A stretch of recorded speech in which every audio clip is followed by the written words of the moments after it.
जीते जी मरना। प्रश्न 325। शरीर की मौत और रूहानी अभ्यास में जीते जी मरना इतना कष्टदायक क्यों होता है? मौत के समय हमें उसी प्रक्रिया में से गुजरना पड़ता है जैसा कि हम भजन सिमरन के समय करते हैं। जब आत्मा शरीर को छोड़ती है तो यह आंखों के केंद्र पर सिमट जाती है, फिर यह शरीर को छोड़ देती है। भजन सिमरन के समय भी हम अपनी चेतना को आंखों के केंद्र पर समेटने की कोशिश करते हैं।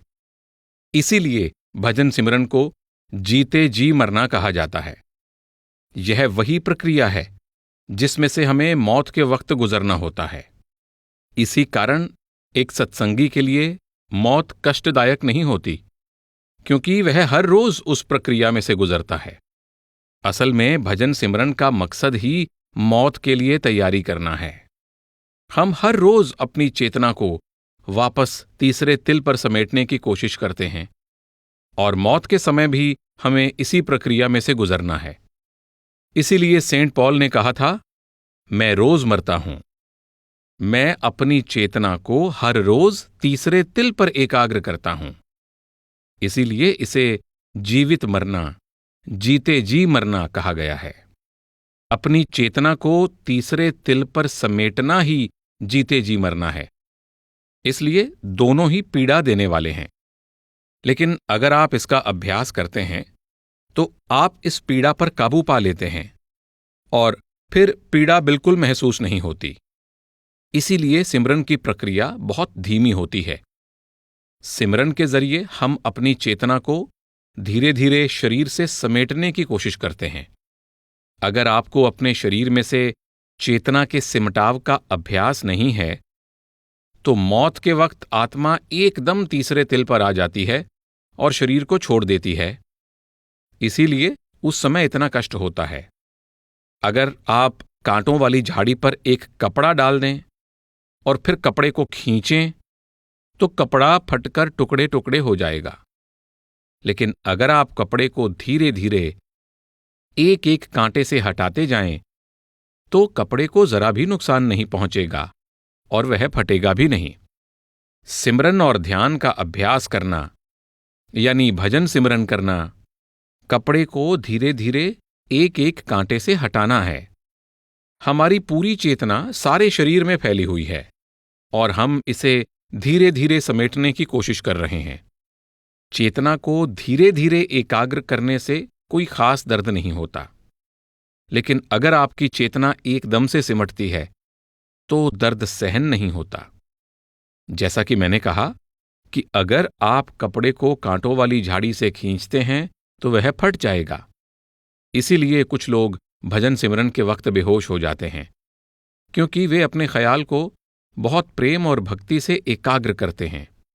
सत्संग में या कहीं और भी वे प्रेम और भक्ति में इतने विभोर हो जाते हैं कि उनका ध्यान लग जाता है, परंतु उन्हें ध्यान एकाग्र करने की आदत नहीं है। जैसे ही वे थोड़ा सा भी प्रकाश देखते हैं, सुध-बुध खो बैठते हैं, क्योंकि वे इसे बर्दाश्त नहीं कर पाते। उनके लिए यह बर्दाश्त से बाहर हो जाता है, इसलिए वे बेहोश हो जाते हैं। अगर 1000 मोमबत्तियों की रोशनी अचानक आपकी आंखों के सामने आ जाए तो आप उस रोशनी को सहन नहीं कर सकते, आप बेसुध हो जाएंगे। लेकिन अगर आपको हर रोज 1 मोमबत्ती, फिर 2 मोमबत्तियां, फिर 3 मोमबत्तियां दिखाई जाएं, तो धीरे धीरे आपको उस रोशनी को देखने की आदत पड़ जाएगी और आगे जाकर आप अपनी आंखों को बिना नुकसान पहुंचाए 1000 मोमबत्तियों की रोशनी देखने के काबिल हो जाएंगे। ऐसा धीरे धीरे अभ्यास से होता है।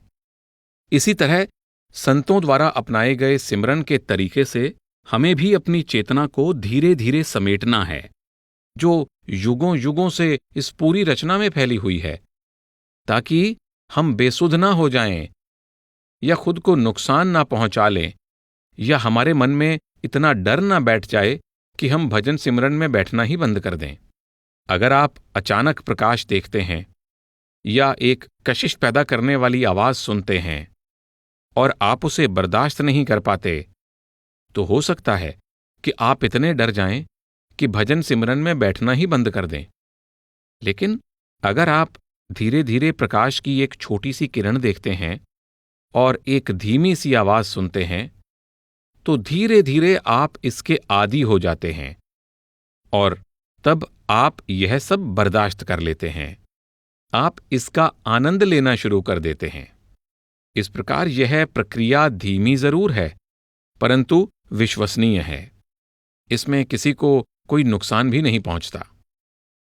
प्रश्न 326। महाराज जी, जीते जी मरने का क्या मतलब है? संत महात्माओं ने अक्सर जीते जी मरने का जिक्र किया है। सेंट पॉल ने कहा है, मैं रोज मरता हूं। गुरु नानक देव जी ने भी यही फरमाया है कि जब तक आप जीते जी नहीं मरते, आप अपनी मंजिल पर नहीं पहुंच सकते। आप जानते हैं कि जब मौत आती है तो हमारी आत्मा पैरों के तलवों से ऊपर की ओर सिमट कर आंखों के पीछे तीसरे तिल पर आ जाती है। तभी यह शरीर को छोड़ती है। पहले पैर ठंडे होते हैं, फिर टांगें, और फिर सारा शरीर ठंडा हो जाता है। लेकिन आत्मा फिर भी उस शरीर में ही होती है, और कई बार हमें इसका पता भी रहता है। जब आत्मा सारे शरीर में से सिमटकर आंखों के पीछे आ जाती है, तभी यह शरीर को छोड़ती है और हम मर जाते हैं। इसी तरीके से, इसी प्रक्रिया से हमें अपनी चेतना को शरीर में से समेटकर वापस आंखों के पीछे तीसरे तिल पर लाना है। हमें जीते जी ही मरना है। जीते जी हमें अपनी चेतना को तीसरे तिल पर केंद्रित करना है। इसी को जीते जी मरना कहते हैं।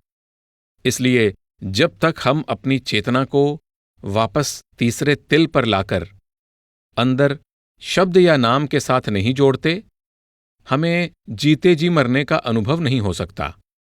और जब तक हम जीते जी नहीं मरते, हम अमर जीवन नहीं पा सकते।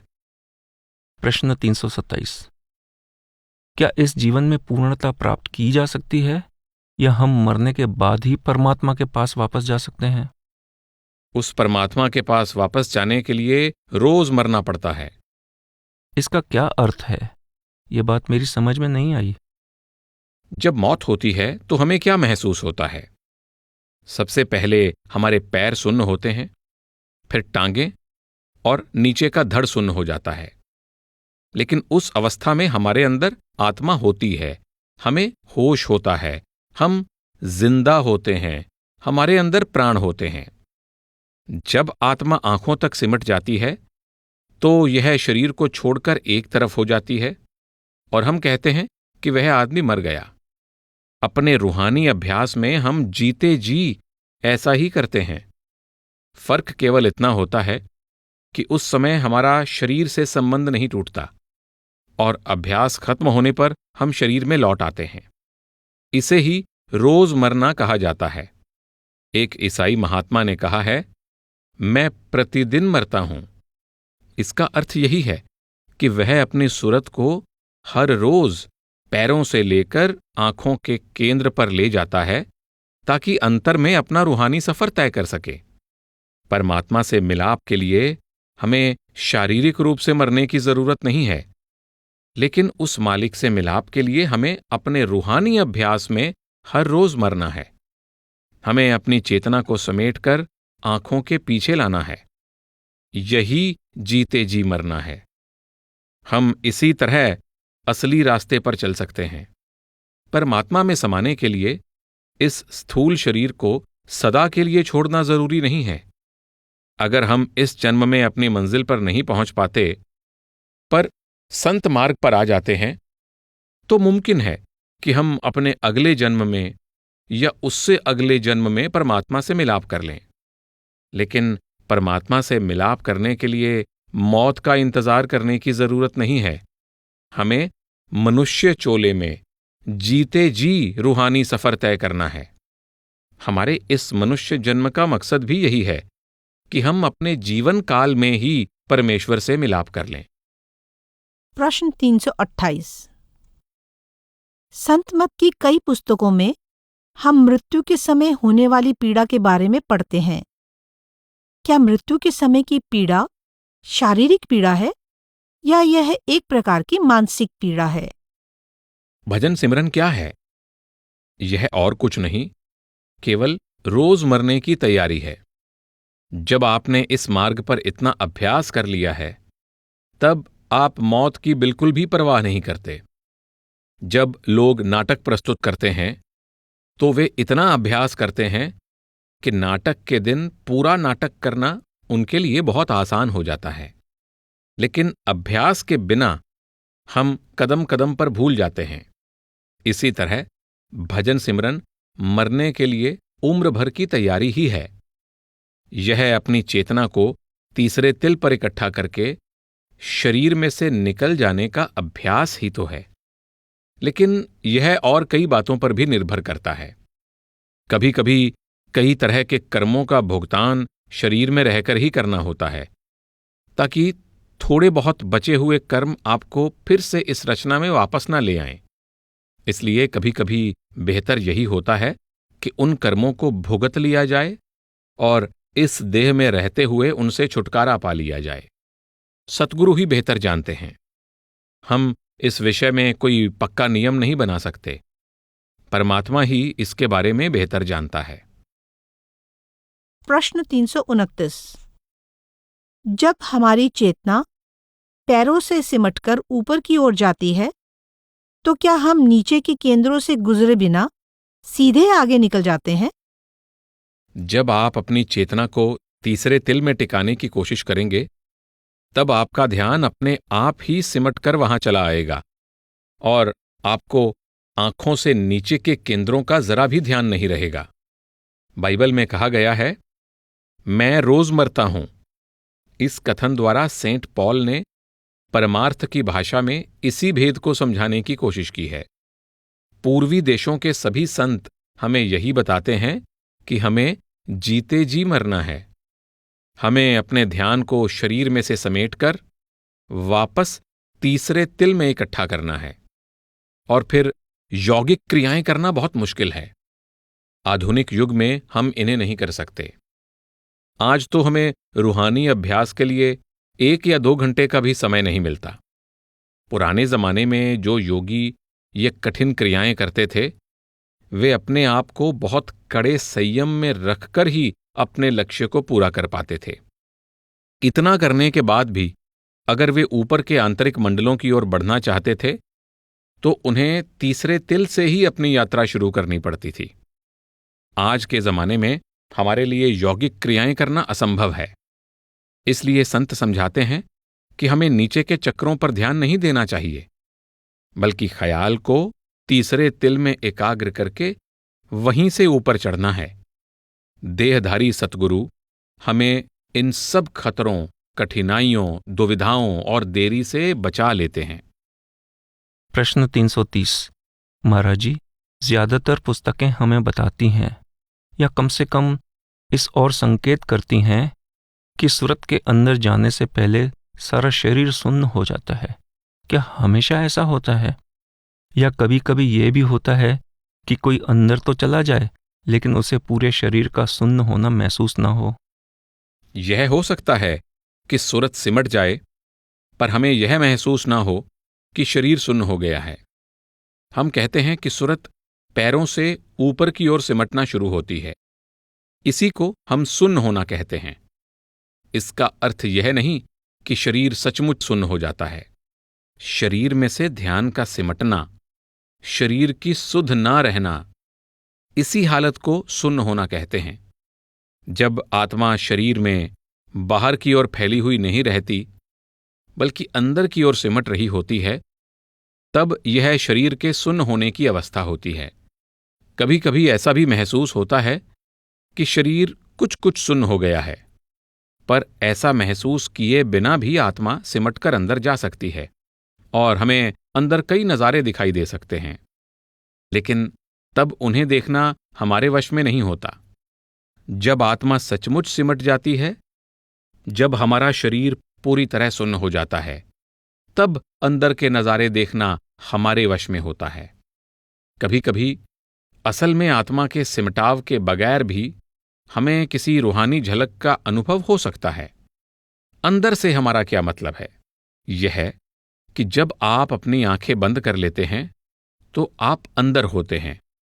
आंखों के केंद्र या तीसरे तिल में ध्यान को एकाग्र करना ही अंदर जाना है। अंदर कोई एक खास जगह नहीं है जहां हमें कुछ देखना या खोजना है।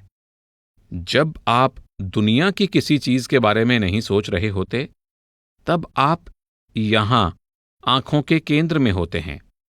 जब आपका मन फैला हुआ नहीं होता, तीसरे तिल में एकाग्र होता है, तब आप अंदर, अपने ही अंदर होते हैं। जब आप तीसरे तिल में ध्यान को स्थिर कर लेते हैं, तब आप कुदरती तौर पर ऊपर की ओर सिमटने लगते हैं और अंदर कुछ नज़ारे देखने लगते हैं। इसी अवस्था को हम सुन्न होना कहते हैं। दूसरे शब्दों में, क्या हम ये कह सकते हैं कि सुन्न होने का मतलब यह एहसास होना नहीं है कि शरीर सुन्न हो गया है, बल्कि इसका मतलब तो अपने शरीर को पूरी तरह भुला देना है, या शरीर को कुछ भी महसूस न होने की अवस्था है? हाँ, यह बिल्कुल ठीक है। हमें अपने शरीर की ओर से एकदम बेसुध हो जाना होता है। यह भूल जाना है कि शरीर है भी या नहीं। कभी कभी हमें ऐसा लगता है कि कोई दूसरा ही भजन सिमरन में बैठा है। हम इस शरीर से अलग हैं। हम उसे देखते हैं जो इस शरीर में बैठा है, जो इस दुनिया में घूम फिर रहा है। हमें यह महसूस ही नहीं होता कि यह हमारा ही शरीर है। हमें ऐसा लगता है कि हम दर्शक हैं और अपने आप को देख रहे हैं। इसी अवस्था को शरीर को खाली करना कहा गया है। अभ्यास करने से हमें इसकी आदत हो जाती है। जब शरीर से हमारा सिमटाव होने लगता है, तब हमें अलग होने का एहसास होने लगता है। ऐसा महसूस होने लगता है कि यह शरीर हमारा नहीं है। हम इसके अंदर होते हुए भी इसके बाहर हैं। कभी कभी आपको ऐसा महसूस होता है कि कोई दूसरा ही लेटा या सोया हुआ है और आप खुद शरीर से अलग या परे हैं और देख रहे हैं कि कोई दूसरा ही सो रहा है। इस तरह का एहसास कभी कभी होता है। इसमें घबराने की कोई बात नहीं है। एक अमेरिकन महिला ने मुझे लिखा कि उसे डॉक्टरों या मनोविशेषज्ञों के पास जाना पड़ा, क्योंकि वह हमेशा यह महसूस करती थी कि वह अपने शरीर से अलग है। ऐसी भावना आपके अंदर जरूर आ जाती है। इसमें घबराने या चिंता करने की कोई बात नहीं है, क्योंकि हम इसी अवस्था को प्राप्त करने के लिए इतनी कड़ी मेहनत करते हैं। अंतर में हजम करना। प्रश्न 331। महाराज जी, ऐसा कहा जाता है कि हमें अपने आंतरिक अनुभवों की चर्चा किसी से कभी नहीं करनी चाहिए। क्या आप हमें इसकी अहमियत बताएंगे? हमारे आसपास कई तरह की बातें होती रहती हैं कि फला आदमी ने कहा है कि वह ऊपर गया और उसने प्रकाश देखा, इत्यादि। अपने आंतरिक अनुभव किसी के साथ भी बांटने में अपना हित नहीं होता, क्योंकि जब हम किसी और को अपने रूहानी अनुभव बताते हैं या उनकी चर्चा करते हैं, तो अनजाने में ही हमें अहंकार हो जाता है। हम निश्चित रूप से अपनी हौमे का शिकार हो जाते हैं, और जैसे ही आप हौमे का शिकार होते हैं, आपकी तरक्की रुक जाती है और जो कुछ आपने पाया होता है वह खो बैठते हैं। अपने रूहानी अनुभव किसी को भी न बताने का यही असली मकसद है। साथ ही यह आत्मा का परमात्मा के साथ निजी रिश्ता है। इसमें किसी और का कोई संबंध नहीं है। इस राह में किसी दूसरे का दखल ही नहीं है। साथ ही हमारा कोई भी रिश्ता आत्मा और परमात्मा के बीच नहीं आना चाहिए। किसी भी दुनियावी रिश्ते को उस अनुभव का हिस्सेदार बनने का कोई हक नहीं है। वह तो केवल आत्मा का अपने स्रोत, अपने परमपिता परमात्मा के साथ निजी रिश्ता है। हम इसे बांटना क्यों चाहेंगे? एक पत्नी अपने पति के सारे भेद कभी किसी और को नहीं बताती, तो आप कैसे यह सोच सकते हैं कि एक जीव अपने सारे रूहानी अनुभवों और अंतर के गुप्त भेदों के बारे में किसी और को बताए?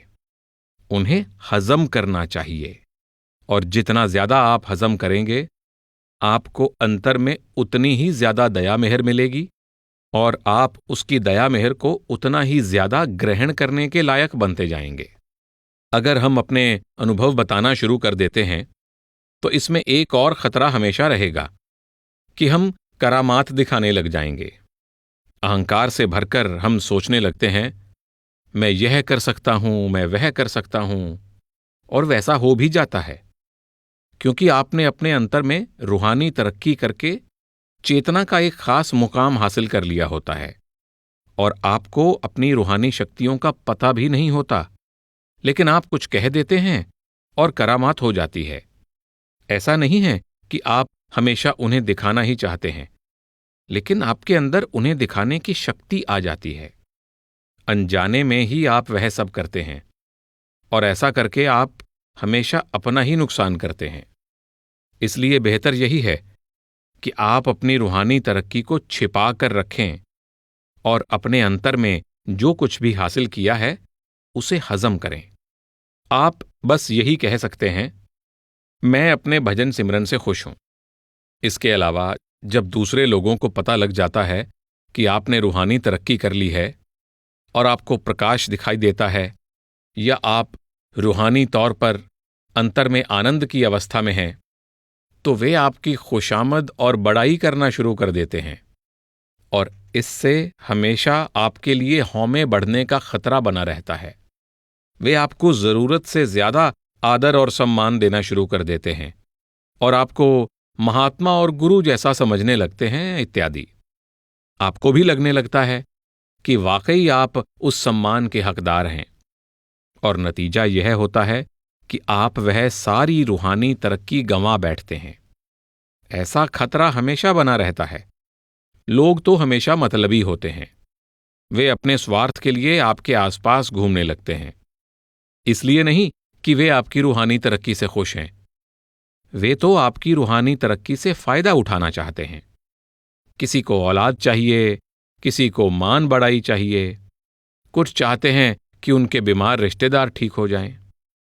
इसलिए अपने स्वार्थ के लिए वे आपके आसपास मंडराते हैं। वे सोचते हैं कि वे आपका फायदा उठा सकते हैं, क्योंकि आपके पास रूहानी अनुभव हैं और रूहानी शक्तियां हैं। कोई भी इस हौमे का शिकार हो सकता है, और तब आप अपना सब कुछ गंवा बैठते हैं।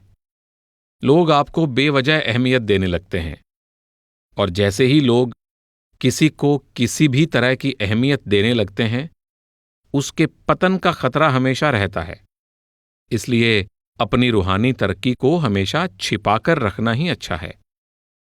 प्रश्न 332। अगर किसी सत्संगी को सिद्धियां प्राप्त हो जाएं, तो क्या उसे उनका इस्तेमाल नहीं करना चाहिए? अगर हम भजन सिमरन से मिलने वाली ताकतों का इस्तेमाल करते हैं, तो इससे हमेशा हमारा अपना नुकसान होता है। जो कमाई हमने की है वह नष्ट हो जाती है।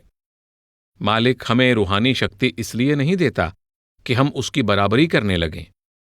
यह शक्ति वह हमें हमारे ही फायदे के लिए देता है, ताकि हम अपने कर्मों का भुगतान कर लें और हमारा उसके पास वापस पहुंचने का रास्ता साफ हो जाए। अगर हम इन शक्तियों का किसी और मकसद के लिए इस्तेमाल करने लग जाते हैं, तो इससे हमारा अहंकार बढ़ता है, और जो कुछ हमने हासिल किया है हम वह गंवा बैठते हैं। इसलिए मैं सत्संगियों को यही सलाह देता हूं कि वे इन शक्तियों के प्रयोग से दूर रहें। प्रश्न 333। महाराज जी, संत मौत और सत्संगियों के अनुभवों को इतना गुप्त और रहस्यपूर्ण क्यों रखा जाता है? सत्संगी अपने अनुभवों के बारे में आपस में बात क्यों नहीं कर सकते? मैं समझता हूं कि संतमत आत्मा का विज्ञान है, और कोई भी वैज्ञानिक अपने अनुभव की सच्चाई जानने के लिए किसी दूसरे के अनुभव से तुलना करना चाहेगा। यह खतरा हमेशा रहता है कि कहीं हमारे अंदर अहंकार ना पैदा हो जाए। जब आप किसी दूसरे को अपने आंतरिक अनुभव बताते हैं, तो आप अपने को बड़ा दिखाने की कोशिश करते हैं, और जो कुछ आपने हासिल किया होता है उससे हाथ धो बैठते हैं। दूसरी बात यह है कि जब दूसरे लोगों को पता चलता है कि आपने रूहानी तौर पर बहुत तरक्की कर ली है, तो हो सकता है कि वे आपका और आपकी शक्ति का फायदा उठाना चाहें। ऐसी स्थिति में आप प्रलोभन में आकर अपनी कमाई गंवा सकते हैं। प्रश्न 334। महाराज जी, मैं जानता हूं कि हमें अपने आंतरिक अनुभवों के बारे में चर्चा करने की इजाजत नहीं है, लेकिन अगर हम किसी को बहुत अच्छी तरह से जानते हों और एक दिन अचानक उसके मन की अवस्था बदल जाती है, तो क्या वह दूसरे लोगों से बिल्कुल अलग लगना शुरू हो जाएगा? अगर उसके अंदर अचानक कुछ बदलाव आ जाता है, तो क्या हमें इसका पता चल जाएगा? अगर आप यह जान भी जाएं कि कोई व्यक्ति ऊंचे मंडलों में चला गया है, तो इससे आपको क्या फायदा होगा? यह तो सिर्फ आपकी जिज्ञासा है। ये जानकर मुझे बहुत खुशी होगी। आपको अपनी तरक्की से खुश होना चाहिए, न कि किसी दूसरे की तरक्की से। आमतौर पर दूसरों को अपने अनुभव बताकर और यह जानकर कि मैंने यह हासिल कर लिया है लेकिन तुम ऐसा नहीं कर पाए, हम अपनी हौमे को बढ़ा लेते हैं। हमें इस बात का अहंकार होने लगता है और यही हमारे रास्ते में रुकावट बनकर खड़ा हो जाता है। फिर लोग आपके रूहानी अनुभवों से नाजायज फायदा भी उठा सकते हैं। वे आपका इस्तेमाल कर सकते हैं। वे आपसे कुछ वरदान, अपने दुनियावी कामों के लिए मदद मांग सकते हैं, क्योंकि आपके पास कुछ चीजों को करने के लिए रूहानी ताकत है, और इस तरह आप रास्ते से भटक जाएंगे। अपने रूहानी अनुभवों को बताने की मनाही है। इसकी बहुत बड़ी कीमत चुकानी पड़ सकती है। आपके आसपास इतने खुशामद करने वाले इकट्ठे हो जाते हैं जो बेवजह आपकी खुशामद और तारीफ करने लगते हैं, और आप वह सब गंवा बैठते हैं जो आपने हासिल किया होता है। आप अपने आप को खास समझने लगते हैं और इससे आपके अंदर अहंकार पैदा हो जाता है। आपने देखा है कि अगर फसल अच्छी होती है तो उसके चारों ओर की बाड़ भी मजबूत होती है। अगर कोई चीज बहुत कीमती है तो चोर उचक्कों से उसकी हिफाजत करने के लिए बंदूकधारी पहरेदार भी होते हैं। इसलिए ऐसी चीज जिसको पाकर आप शहंशाहों के शहंशाह बन जाते हैं, परमात्मा से एक रूप हो जाते हैं, अंदाजा लगाएं कि उसकी हिफाजत की कितनी जरूरत है। आपको उसकी कितनी हिफाजत करनी है। मान लें कि आप अपने बच्चे को कारोबार शुरू करने के लिए कुछ रुपए देते हैं। अगर वह कारोबार लगन से कर रहा है, कड़ी मेहनत कर रहा है और अपनी पूंजी को बढ़ा रहा है और उसे दोबारा कारोबार में लगा रहा है, तो आप इतने खुश होते हैं कि आप उसे अपना सब कुछ सौंप देते हैं। लेकिन अगर वह उस पूंजी को फजूल में खर्च करके बर्बाद करने लगता है, तो आप अपना हाथ खींच लेते हैं। आप उसे कुछ भी नहीं देते। जब हम अपने दुनियावी कामों के लिए इतने चौकस हैं, तो आप अंदाजा लगा सकते हैं कि परमात्मा भी कितना चौकस होगा कि हम अपने रूहानी खजाने का गलत इस्तेमाल ना करें। अगर एक जौहरी को हीरा मिल जाता है तो वह हमेशा उसे तिजोरी में रखता है और उसकी चाबी किसी को नहीं देता। वह इस बात को इतना गुप्त रखता है कि अपने सबसे अच्छे दोस्तों तक को नहीं बताता कि उसकी तिजोरी में इतना कीमती, इतना अनमोल हीरा है। लेकिन अगर एक गधा हाँकने वाले आदमी को वह हीरा मिल जाता है तो वह उसे गधे के गले में पहना देता है। वह उस हीरे की कीमत नहीं जानता। हीरा तो वही है। इसलिए हमें भी उस रूहानी खजाने की कद्र करनी चाहिए। कबीर साहब कहते हैं कि इस दौलत को पाकर हमें इसे इतना संभाल कर रखना चाहिए कि हम इसका थोड़ा सा हिस्सा भी ना खो बैठें। वे कहते हैं कि इस रूहानी खजाने में लोगों को जरा भी दिलचस्पी नहीं है। उनकी दिलचस्पी तो अपने दुनियावी काम करवाने में है। उन्हें औलाद चाहिए, उन्हें दौलत चाहिए, उन्हें दुनिया की मान बढ़ाई चाहिए, उन्हें अपने बीमारियों से छुटकारा चाहिए। वे चाहते हैं कि उनके बच्चे तरक्की करें। वे आपकी रूहानी दौलत का इस्तेमाल सिर्फ इन चीजों के लिए करना चाहते हैं। उनकी परमात्मा के नाम में जरा भी दिलचस्पी नहीं है। हजरत ईसा ने भी कहा है, सूअर के आगे मोती क्यों फेंकें। सभी संत महात्मा हमें अपनी रूहानी दौलत को जाहिर न करने की चेतावनी देते आए हैं। प्रश्न 335। कृपा करके क्या आप हमें बताएंगे कि जो भावनाएं हम अपने मन में महसूस करते हैं, उनकी संत मत में क्या भूमिका है? अगर आप अपनी भावनाओं को सही दिशा देते हैं तो वे बहुत सहायक होती हैं। अगर आप उनको खुला छोड़ देते हैं तब वे सिर्फ बर्बादी करती हैं। अपनी भावनाओं को दिशा देने का मतलब है उनका रुख भजन सिमरन की ओर मोड़ देना। जब एक नदी अपनी सहज गति से बहती है तो यह लोगों के किश्ती चलाने के लिए, सिंचाई के लिए और कई दूसरे कामों के लिए बहुत फायदेमंद होती है। लेकिन अगर नदी में बाढ़ आ जाती है और वह किनारे तोड़कर बहने लगती है, तब वह हर ओर तबाही मचा देती है। इसलिए भावनाएं बहुत फायदेमंद होती हैं और हमारी मदद भी करती हैं, बशर्ते कि आप उन पर काबू रखें। उनका रुख भजन सिमरन की तरफ मोड़ दें और उनको बेलगाम ना छोड़ें। भावनाओं के बिना आप भजन सिमरन में कभी सफल नहीं हो सकते, लेकिन हमें अपनी भावनाओं को काबू में रखना होगा और उनका रुख भजन सिमरन की तरफ मोड़ना होगा। प्रश्न 336। महाराज जी, अगर हम आपके प्रति प्रेम की भावना महसूस करते हैं तो क्या हमें उसे सिमरन की तरफ मोड़ना चाहिए? अपनी भावनाओं को वश में रखने की कोशिश करें। उनका रुख भजन सिमरन और अंतर में अपने सतगुरु की तरफ मोड़ दें। अंतर में ऐसी भावनाओं की वे कद्र करते हैं। बाहरी दिखावा नहीं करना है। प्यार का दिखावा उसकी गहराई को खत्म कर देता है। प्रेम तो मन में समा जाना चाहिए ताकि यह मन पर एक गहरी छाप छोड़ सके। प्रश्न 337। आप बता रहे थे कि अपने अनुभवों की चर्चा करने के बजाय उनको हजम करना चाहिए, पर मैं सोचता हूं कि जो खुशी हमें कभी कभी अंदर से मिलती है, उस खुशी को किस तरीके से अच्छी तरह हजम कर सकते हैं? हम घर की छत पर जाकर तो नहीं चिल्लाते कि हम खुश हैं। हम अपने अंदर ही खुशी महसूस करते हैं। खुशी हमारे चेहरे से झलकती है। किसी दूसरे से बांटकर हम उस खुशी की गहराई को क्यों कम करें? आपके आंतरिक अनुभव आपको जरूर खुशी देंगे, लेकिन जब आप उनका प्रचार करने, उनका ढिंढोरा पीटने की कोशिश करते हैं तो आप उनकी गहराई को खत्म कर देते हैं। इसलिए उनको अपने अंदर हजम करें।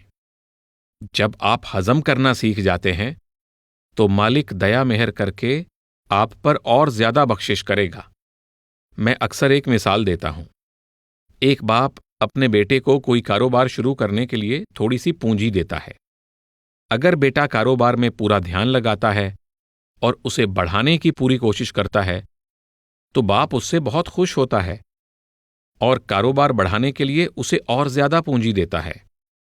लेकिन अगर बेटा अपना वक्त और पैसा बर्बाद करता है और उस पैसे से जुआ खेलता है तो बाप भी अपना हाथ खींच लेता है। इसलिए बेटे के लिए यह जरूरी है कि अपने बाप को यह साबित करके दिखाए कि वह अपना कारोबार पूरे मन से कर रहा है। तब बाप इतना खुश होता है कि वह उसे और ज्यादा धन देना शुरू कर देता है और आखिरकार बाप सब कुछ बेटे के हवाले कर देता है। इसी तरह हमें भी मालिक को दिखाना है कि हम उसकी दया मेहर को हजम करने के काबिल हैं, उसकी दया मेहर को ग्रहण करने के काबिल हैं। हमारे अंदर उस दया मेहर से कोई अहंकार नहीं आया है, न ही हम दूसरों को दिखाने की कोशिश करते हैं कि हम उनसे अच्छे हैं। इसलिए जब हम इसे अपने अंदर ही हजम करते हैं तब वह हम पर और ज्यादा बख्शिश करता है। प्रश्न 338। महाराज जी, हम में से बहुत से लोगों ने किसी दूसरे व्यक्ति के लिए सांसारिक प्रेम का अनुभव किया है। जब हम इस दुनियावी प्रेम का वर्णन भी शब्दों में ठीक तरह से नहीं कर पाते तो हम उसकी तुलना उस सच्चे रूहानी प्रेम से कैसे कर सकते हैं जो एक शिष्य अपने सद्गुरु के प्रति अनुभव करता है। जब हम दुनियावी प्रेम का वर्णन ही ठीक ढंग से नहीं कर सकते, तो हम परमात्मा के प्रति अपने भक्ति भाव से पूर्ण प्रेम का बखान कैसे कर सकते हैं? शब्द उस प्रेम का वर्णन करने के लिए काफी नहीं है। हम चाहे इसका बखान कितनी भी खूबसूरती से करने की कोशिश करें, प्यार को शब्दों में बयान नहीं किया जा सकता। आप एक टॉफी तक के स्वाद का वर्णन नहीं कर सकते, आपको इसे चखना ही पड़ता है। किताब में बताए गए टॉफी के स्वाद से उसका असली स्वाद कुछ अलग ही होता है। इसी तरह प्यार के बारे में पढ़ने और इसे बताने के बजाय इसको केवल महसूस किया जा सकता है। आप इसको जितना ज्यादा महसूस करते हैं, उतना ज्यादा आप इसे अपने अंदर हजम करते हैं। आप कभी अपने प्यार का दिखावा नहीं करते, आप उस प्यार को अंदर ही अंदर हजम करने की कोशिश करते हैं, और जितना ज्यादा आप हजम करते हैं, उतना ज्यादा यह बढ़ता जाता है। इसलिए इस प्यार की चर्चा करने की भी कोई जरूरत नहीं है, इसे सिर्फ अनुभव करना होता है। प्यार का दिखावा इसकी गहराई को खत्म कर देता है। इसे सिर्फ महसूस किया जा सकता है, अनुभव किया जा सकता है। और क्या इसे केवल भजन सिमरन के द्वारा ही महसूस किया जा सकता है? बिल्कुल। प्यार क्या होता है? अपनी हस्ती को खोकर दूसरे का रूप हो जाना ही प्यार है। अपनी खुदी को गंवा देना और दूसरे में समा जाना, यही प्यार है। उस प्यार को हासिल करने में, हौमे को मिटा देने में, खुदी को अपने अंदर से मिटा देने में और परमात्मा के साथ एक हो जाने में शब्द ही आपकी सहायता करता है। इसमें सिर्फ भजन सिमरन ही सहायता करता है। भजन सिमरन प्यार पैदा करता है। इसीलिए हम कहते हैं कि परमात्मा प्रेम है और प्रेम ही परमात्मा है, क्योंकि भक्त के साथ एक रूप हो जाना परमात्मा का स्वभाव है। जब वह हमें अपने स्तर पर खींचता है, तब हम अपनी हस्ती खो देते हैं, हम उसका रूप हो जाते हैं। दूसरे का रूप हो जाना ही प्यार है। जब आप हैं, तब वह नहीं होता। जब वह होता है, तब आप नहीं होते। अब आप इसे शब्दों में कैसे बयान कर सकते हैं? आप सिर्फ इसको महसूस कर सकते हैं। जिन्होंने इस प्रेम का बखान करने की कोशिश की, वे सूली पर चढ़ा दिए गए, उनको गरम तवों पर बिठाया गया, उनकी जान ले ली गई। लोग उनके द्वारा किए गए वर्णन को बर्दाश्त नहीं कर सके। मंसूर नाम के एक हिंदुस्तानी संत ने कहा था, मैं खुदा हूं। वह चेतना के उस स्तर पर पहुंच गया था जहां वह परमात्मा से एक रूप हो गया था, लेकिन वह इसे अपने अंदर हजम नहीं कर सका। उसने कहा, मैं खुदा हूं, और लोगों ने उसे सूली पर चढ़ा दिया। हजरत ईसा के साथ क्या हुआ था? दूसरे संत महात्माओं के साथ भी क्या हुआ? इसलिए अगर हम अपने आप को बचाना चाहते हैं, तो हमें उस अनुभव को अपने अंदर ही हजम करना होगा। प्रश्न 339। महाराज जी, जब हम यहाँ डेरे में होते हैं, आप हमें इतना प्रेम देते हैं और यह प्रेम भाव दिन प्रतिदिन बढ़ता जाता है, जब तक कि हम इसमें पूरी तरह सराबोर नहीं हो जाते। क्या कोई ऐसा तरीका है कि डेरे से चले जाने पर हम इस प्रेम को ढक्कन लगाकर संभाल सकें और इसे खोने ना दें? इस प्रेम को संभाल कर रखने के लिए अपने बर्तन को इतना बड़ा बनाएं कि यह बाहर छलक न सके। इसको रखने के लिए, इसकी हिफाजत करने के लिए अपना बर्तन बहुत बड़ा बनाएं, इसे छलकने से बचाएं। लेकिन क्या ऐसा करना इतना आसान है? यही तो हमें करना है। हमें यह सब अपने अंदर हजम करना है। जितना ज्यादा आप हजम करते हैं, उतना ज्यादा आपको मिलता है। जितना ज्यादा आप इसे महसूस करते हैं, उतना ज्यादा यह पनपता है। इसे अपने तक ही सीमित रखें। प्यार सिर्फ प्रियतम के साथ बांटा जाता है, सबके साथ नहीं। आप प्रियतम के लिए अपने प्यार का ढिंढोरा नहीं पीटते। इसका संबंध तो सिर्फ आपसे और आपके प्रियतम से होता है, किसी और से नहीं। इसे आप दोनों के बीच में ही रहना चाहिए। इसे चुपचाप पनपने दें। प्रश्न 340। महाराज जी, आप कह रहे थे कि अपने रूहानी अनुभव किसी दूसरे को नहीं बताने चाहिए। अगर भजन सिमरन में रुकावट आ जाए तो क्या उसके बारे में भी किसी को नहीं बताना चाहिए? क्या उसे भी गुप्त रखना चाहिए? इन रुकावटों को दूर करने में केवल सद्गुरु ही आपकी सहायता कर सकता है। जब कोई दूसरा सहायता कर ही नहीं सकता, तो इनके बारे में दूसरों को बताने का क्या फायदा है? अगर आप अपने सद्गुरु से बात करेंगी तो सहायता भी मिलेगी और मार्गदर्शन भी। रूहानी तरक्की। प्रश्न 341। महाराज जी, एक बिल्कुल अनपढ़ व्यक्ति और एक बुद्धिजीवी व्यक्ति, दोनों में से कौन पहले सचखंड पहुंचेगा? न तो बुद्धिमान होना और न ही अनपढ़ होना आपको सचखंड लेकर जाएगा। आपका भजन सिमरन ही आपको सचखंड लेकर जाएगा। उसकी दया मेहर आपको वापस सचखंड लेकर जाएगी। इससे कोई फर्क नहीं पड़ता कि आप पढ़े लिखे हैं या अनपढ़। बुद्धि परमपिता परमात्मा के पास वापस जाने में रुकावट नहीं है, न ही अनपढ़ होना इसमें किसी तरह से सहायक है। यह सब उसकी दया मेहर और हमारे कर्मों पर निर्भर करता है। क्या अनपढ़ लोगों को संत मत को समझने और इस मार्ग पर तरक्की करने के लिए एक नया जन्म लेकर पढ़ना लिखना सीखना होगा? अनपढ़ होना परमपिता के पास वापस जाने में कोई रुकावट नहीं है। इससे कोई फर्क नहीं पड़ता कि आप अनपढ़ हैं या पढ़े लिखे हैं। प्रश्न 342। अलग अलग बौद्धिक स्तर वाले और अंतर्ज्ञानी लोग दुनिया में हमेशा रहे हैं। इसके बारे में आपके क्या विचार हैं? जी हां, लोगों की बुद्धि के स्तर में फर्क हो सकता है। संत मार्ग पर चलने वाले लोगों की बुद्धि का स्तर अलग अलग हो सकता है और उनकी रूहानी तरक्की में भी फर्क हो सकता है। पर जब तक रास्ता एक है, इससे कोई फर्क नहीं पड़ता कि 10 मील की दूरी तय की गई है या 50 या 100 मील की, क्योंकि जो रास्ता आप इस जन्म में तय करते हैं, अगले जन्म में उससे आगे का सफर शुरू होता है।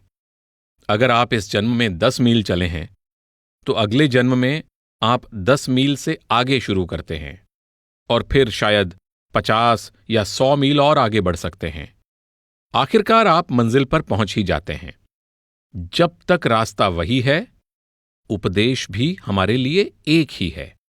हम सब किसी देहधारी सतगुरु के मार्गदर्शन में इस उपदेश को समझने और इस पर चलने की कोशिश कर सकते हैं। प्रश्न 343। महाराज जी, आपने बार बार कहा है कि ऐसा कोई तरीका नहीं है जिससे हम अपनी रूहानी तरक्की को माप सकें, और शायद हमें इसकी चिंता भी नहीं करनी चाहिए। यह परमात्मा के हाथ में है और भजन सिमरन का हर पल हमारे लेखे में लिखा जा रहा है। लेकिन पिछले कुछ सालों में इंसान होने के नाते अपनी तरक्की को मापते हुए कभी कभी मैं बहुत निराश हो जाती हूँ। हालांकि मैं देख सकती हूँ कि मेरे बर्ताव में या कुछ चीज़ों को लेकर मेरी प्रतिक्रिया में कुछ तब्दीली आ गई है। फिर भी जब मैं अपनी किसी ऐसी पुरानी आदत को दोहराती हूँ जो सही नहीं है, या किसी पर भड़क जाती हूँ, या किसी को ताना मारकर बात करती हूँ, जो पहले मेरी बहुत बड़ी समस्या थी, तो यह हम तभी कुछ माप सकते हैं जब हम यह जानते हों कि हमें अभी और कितना फासला तय करना है और कितना हम तय कर चुके हैं। केवल तभी हम यह जान सकते हैं। अगर आप जानते हैं कि आपकी मंजिल 100 मील दूर है और आप केवल 1 मील की दूरी तय कर पाए हैं, तभी तो आप माप सकते हैं। जब आपको यही नहीं पता कि आपकी मंजिल कितनी दूर है, तो आप अपनी रूहानी तरक्की कैसे माप सकते हैं? आप यह कैसे जान सकते हैं कि आप कर्मों के उस ढेर में से कितना खत्म कर पाए हैं? हम यह कभी नहीं जान सकते। लेकिन भजन सिमरन से हम यह जरूर जान लेते हैं कि इस रचना के लिए अपने माहौल, अपने रिश्ते नातों के प्रति हमारे नजरिए में कितना बदलाव आया है। भजन सिमरन से हमारा अपना नजरिया हर एक के लिए बदल जाता है और हम अपने अंतर में उस आनंद और खुशी का अनुभव करते हैं। केवल उसी एक पैमाने से हम यह महसूस करते हैं कि हम भजन सिमरन में तरक्की कर रहे हैं। हमने कितना रास्ता तय कर लिया है और हमें अभी कितना और तय करना है, यह कहना नामुमकिन है। लेकिन भजन सिमरन हमें अंतर में उस शांति, आनंद और संतोष को पाने में जरूर मदद करता है। हम इतनी आसानी से किसी भी बात से परेशान नहीं होते। हम जिंदगी में बेफिक्र हो जाते हैं और जो भी होता है परमात्मा की मौज समझकर उसे स्वीकार करते हैं। इस तरह हमारी जिंदगी बदल जाती है। यह फायदा आप महसूस भी करते हैं, लेकिन आप यह नहीं बता सकते कि आपने कितना फासला तय कर लिया है और कितना बाकी है। यह जानना नामुमकिन है। प्रश्न 344। चाहे हमें शब्द न भी सुनाई दे रहा हो, क्या तब भी हमें सिमरन भजन करने से फायदा मिलेगा? परमपिता परमात्मा के प्रेम और भक्ति में आप यदि एक पल भी बिताते हैं तो वह आपके खाते में जमा हो जाता है। यह आगे बढ़ने के लिए अगला कदम है। आप कुछ तरक्की कर रहे हैं, भले ही चींटी की चाल से, लेकिन आप तरक्की तो कर ही रहे हैं। परमात्मा के प्रति थोड़ा सा भी प्रेम और भक्ति भाव का होना आपके हित में है। प्रश्न 345। भजन सिमरन में तरक्की क्या सद्गुरु की मौज से होती है या हमारी अपनी कोशिश से? जब सतगुरु हमें नाम देते हैं तो वे हमें परमात्मा के मिलाप की राह पर ले आते हैं। इसका मतलब साफ है कि वे भजन सिमरन में हमारी तरक्की चाहते हैं। अगर वे ऐसा ना चाहते तो हमें इस रास्ते पर लाते ही नहीं। जब शिष्य अपने ख्याल को समेटकर तीसरे तिल पर लाने में कामयाब हो जाता है और अंदर शब्द से जुड़ जाता है, तो शिष्य को खुशी होती है और सतगुरु को भी खुशी होती है, क्योंकि परमात्मा द्वारा सुपुर्द की गई हर आत्मा को उसके पास पहुंचाने की जिम्मेदारी सतगुरु की होती है।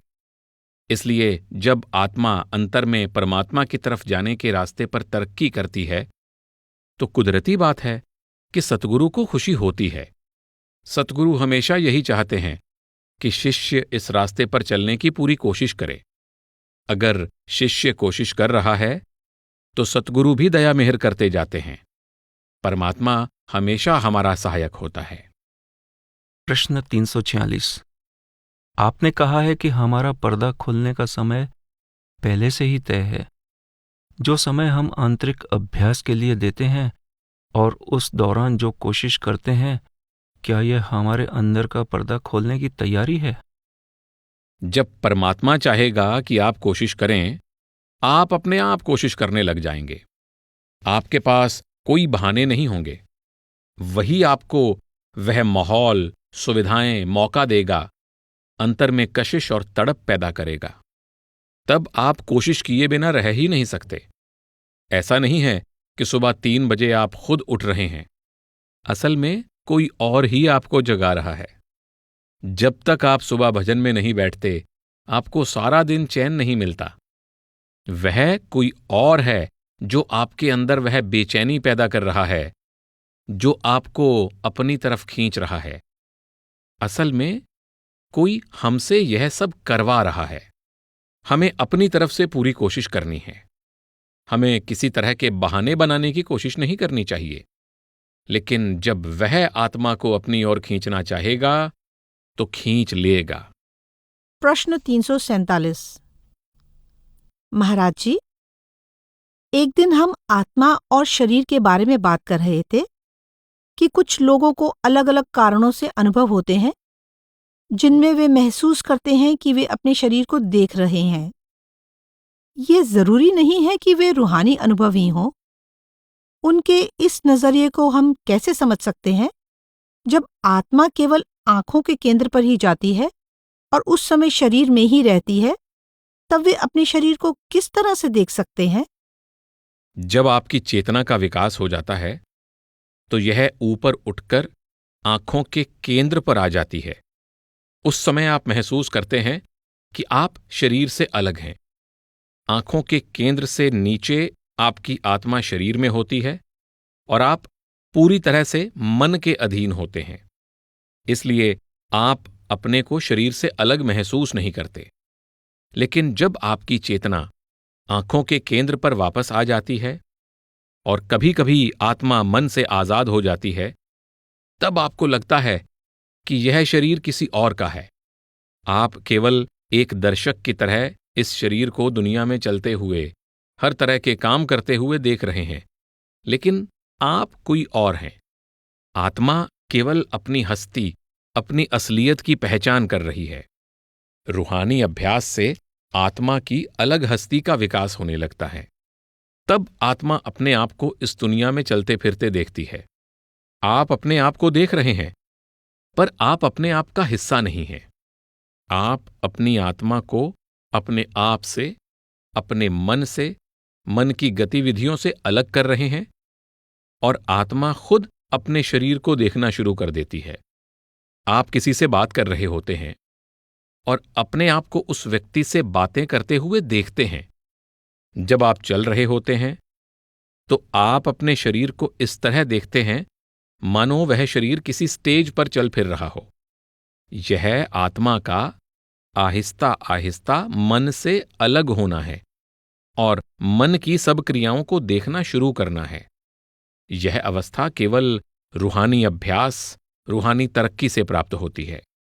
महाराज जी, क्या ऐसा अनुभव उस व्यक्ति को भी हो सकता है जिसने कोई रूहानी अभ्यास न किया हो?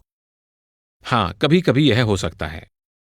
रूहानी अभ्यास का मतलब है कि कभी कभार कोई भी व्यक्ति चेतना के उस स्तर तक पहुंच सकता है, क्योंकि हमारा पिछले जन्मों में रूहानियत से किसी न किसी रूप में संबंध रहा होता है। इसलिए कभी कभी हर कोई चेतना के उस स्तर तक पहुंच सकता है और उसे इस तरह के अनुभव हो सकते हैं। प्रश्न 348। महाराज जी, मैंने पढ़ा है कि जब तक शिष्य ये समझता है कि वह खुद ही करने वाला है, उसको अंतर में सद्गुरु के नूरी स्वरूप के दर्शन होने संभव नहीं। लेकिन जब तक हम अंतर में उस नूरी स्वरूप के दर्शन नहीं कर लेते, हम पूरी तरह समझ ही नहीं सकते कि सद्गुरु किस हस्ती के मालिक हैं। क्या आप इसे समझाएंगे? सद्गुरु को कर्ता समझने का मतलब है कि आप उसके प्रेम और भक्ति में इतने डूबे हुए हैं कि आप सद्गुरु में समाकर अपनी अलग हस्ती को भूल जाते हैं। जब आप वापस सद्गुरु में समा जाते हैं तो आप अपनी हस्ती को खो देते हैं और आपको लगता है कि आपके सद्गुरु ही चल फिर रहे हैं, वे ही सब कुछ कर रहे हैं और आप केवल एक दर्शक की तरह खुद को देख रहे हैं। कई बार आपने महसूस किया होगा कि आप अपने आप को इस दुनिया में चलते फिरते देख रहे हैं। आप शरीर से ऊपर उठ जाते हैं और अपने आप को भजन सिमरन में बैठे हुए, लोगों से बात करते हुए, सारे दुनियावी काम काज करते हुए देखते हैं और आपको लगता है कि आप उस शरीर से अलग हैं जो चल फिर रहा है। आपने अपने आप को शरीर से अलग कर लिया है। यह कुछ हद तक अपनी चेतना को शरीर से निकाल लेना है। इसी तरह अगर हम अपने ख्याल को समेट लेते हैं और वापस सतगुरु में समा जाते हैं, तब सतगुरु ही करता होता है और हमें यह नहीं लगता कि हम कुछ कर रहे हैं। हमें लगता है कि वही सब कुछ कर रहा है। प्रश्न 349। सद्गुरु के आदेश के अनुसार अभ्यास शुरू करने के बाद ज्यादा से ज्यादा कितने समय तक अंतर में सद्गुरु के साथ संपर्क हो सकता है? सद्गुरु के नूरी स्वरूप के प्रकट होने में ज्यादा से ज्यादा कितना समय लगता है? अंतर में रूहानी तरक्की में कितना समय लगेगा, यह तो हर व्यक्ति पर निजी तौर पर निर्भर करता है। यह अनुभव कर्मों, संस्कारों, संतमत से पिछले जन्मों के संबंध आदि कई बातों पर निर्भर करता है। प्रश्न 350। किसी ने परमात्मा से मिलाप कर लिया है, इस अनुभव की सही परख कैसे हो सकती है? हम किसी बात की परख सिर्फ मन और बुद्धि से ही करते हैं, जबकि परमात्मा से मिलाप मन और बुद्धि से परे की चीज है, जिसका अनुभव अपने अंदर ही किया जा सकता है। अपने अनुभव की तुलना दूसरे संतों द्वारा किए गए अनुभवों के साथ करें। तब आप समझ जाएंगे कि आप सही रास्ते पर चल रहे हैं या नहीं। जब अंदर रूहानी मार्ग पर चलते हुए वैसे ही निशान और संकेत दिखाई दें, तो आपको विश्वास हो जाएगा कि आप सही मार्ग पर हैं। आप उसे खुद ही महसूस करेंगे और जान भी जाएंगे। प्रश्न 351। कभी कभी ऐसा लगता है कि पूरी कोशिश और पक्के इरादे के बावजूद हम मन, वचन और कर्म द्वारा गलत काम करने से बच नहीं सकते। ऐसे मौक़ों पर लगता है कि हम रूहानी तरक्की करने के बजाय पीछे की तरफ फिसल रहे हैं। मैं सोचता हूँ कि अगर हम भजन सिमरन करते हैं और नामदान के समय की गई प्रतिज्ञाओं का भी अच्छी तरह पालन करते हैं, तब भी क्या ऐसा समय आ सकता है जब हम रूहानी तरक्की करने में असफल हो जाएं? अपनी कमजोरियों का पता लगना तरक्की की ओर पहला कदम है। यह कदम आगे की ओर ही ले जाएगा। प्रश्न 352। क्या पांचों विकारों को एक साथ एकदम जीता जा सकता है? नहीं, यह काम धीरे धीरे होता है। शब्द के प्रति हमारा लगाव जितना ज्यादा होता है, उतने ज्यादा हम इंद्रियों के भोगों से दूर होते जाते हैं। यह काम हमेशा धीरे धीरे ही होता है। महाराज जी, क्या ये पांचों शत्रु एक साथ जाते हैं, या ऐसा भी हो सकता है कि एक चला गया, बाकी चार रह गए? ये धीरे धीरे एक एक करके जाते हैं। प्रश्न 353। महाराज जी, हमें कई बार ऐसा महसूस होता है कि हम जरा भी आगे नहीं बढ़ रहे हैं, बल्कि पीछे जा रहे हैं। जबकि हमने संतमत की पुस्तकों में पढ़ा है कि सद्गुरु फरमाते हैं कि जिस समय नामदान मिलता है, उसी समय से जीव की तरक्की होने लग जाती है। जब हम संतमत की राह पर चलना शुरू कर देते हैं, तो हम कुछ ज्यादा ही अपनी जांच पड़ताल करने लग जाते हैं, क्योंकि जिन कर्मों को करने में हम पहले अपनी बड़ाई समझते थे, उन्हें करने में अब हमें शर्म आने लगती है। इस तरह हम अपने आप को अपराधी समझने लगते हैं। असल में जब भी हम कोशिश करते हैं, तरक्की जरूर होती है। मिसाल के तौर पर, अगर इस कमरे में बिल्कुल अंधेरा हो, तो आपको इसके अंदर कुछ भी दिखाई नहीं देगा।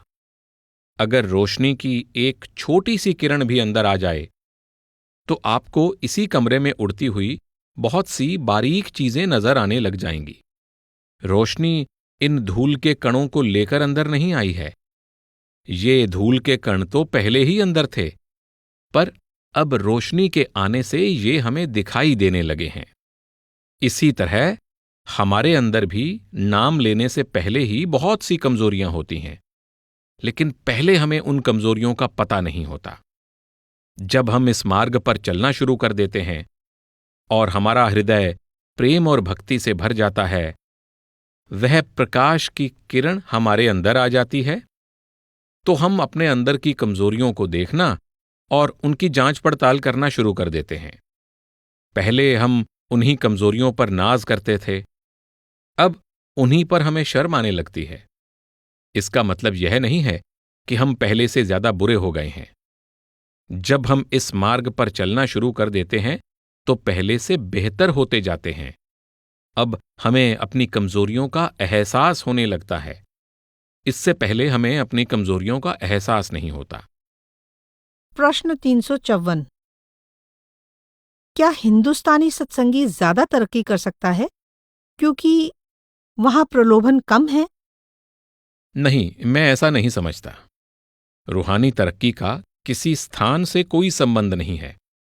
मुझे कई बार लगता है कि पश्चिमी लोग हिंदुस्तानियों से ज्यादा निष्ठावान हैं।